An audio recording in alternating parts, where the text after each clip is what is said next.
Good morning. I am Tamanna Azim and this is my curriculum plan for children aged 3 to 5 years. I will walk you through the philosophy, the key developmental needs, and a clear weekly program, the room layout, supervision, teaching moves, and assessment, so you can see how everything connects for learning and well-being. For preschoolers, learning is strongest when the day feels safe, warm, and playful. The program is play-based and relationship-centered, with steady routines that children can trust. Teaching is intentional. I model a skill, I guide with the short prompt, and then I step back so the child can try it independently. Technology is used lightly. It helps us document learning and keep families involved. But hands-on play remains the main way children learn at this age. The plan is inclusive and multicultural. We add bilingual labels, choose books and songs for different cultures, and invite families to share stories or skills. Every child should see themselves in the room and learn about others with respect. All experience connect to the EYLF outcomes of identity, community, well-being, learning, and communication. Between 3 and 5, language grows fast, so the day includes many chances to talk, listen, sing, and tell stories. Thinking skills such as attention, memory, and self-control are still developing. So I use quick brain game in transition like a short freeze game or a simple memory hunt. Social and emotional learning needs practice every day.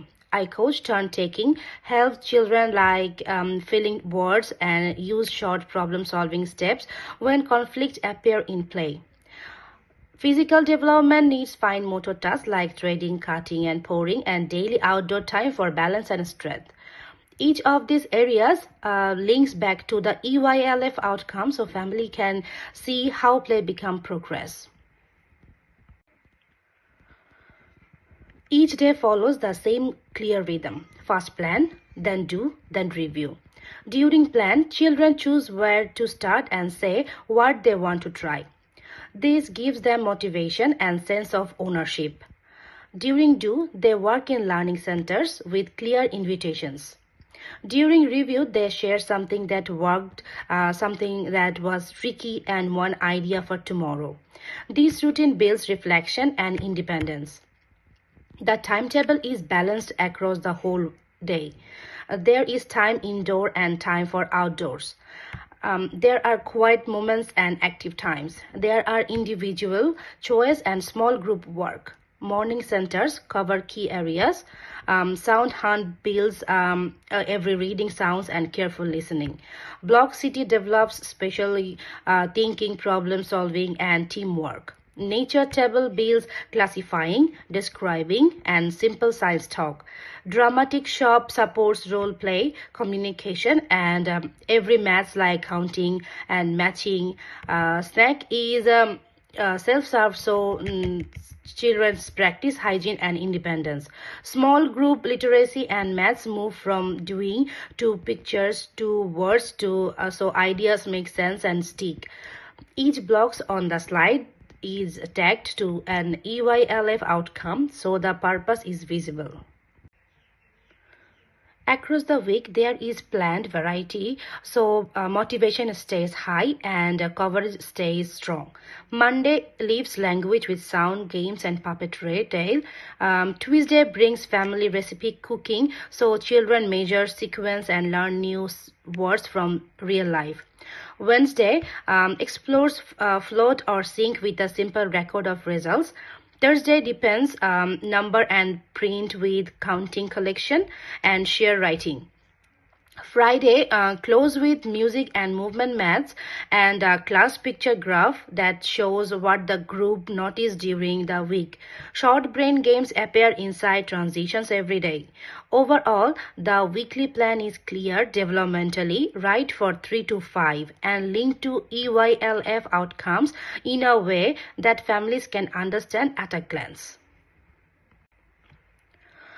Please look at the floor plan. The paths are clear and the sidelines are open so adults can supervise while children remain in the floor.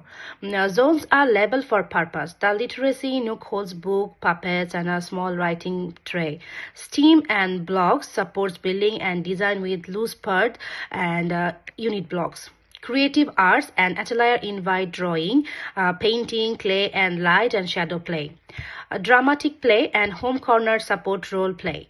The sensory area has sand and water and sits near the sink for quick cleanup. The quiet retreat sits in a lower noise spot for calm breathing and reset. A door leads straight to outdoor gross motor for movement and nature play. Low open shelves help children choose and return materials. Bilingual levels and a visual schedule support all learners, including children learning English. A washroom is close by for hygiene and independence, and a family wall near the entry helps us welcome parents and share learning. Supervision is active from open to close. The team sets up the space, takes plan posts, scans and count regularly, listens, anticipates where children might move next and engages in play to guide safely. One educator watches outdoor and door areas, one cover blocks and sensory, one stay near dramatic play and the entry. This gives unbroken lines of sight. During transition, we do quick head counts and use simple team signals. Water play, climbing and gates receive extra proximity and frequent checks. For children who need more support, we add visual aids, a buddy or closer proximity so they can join in safely and confidently. Safety and learning work together.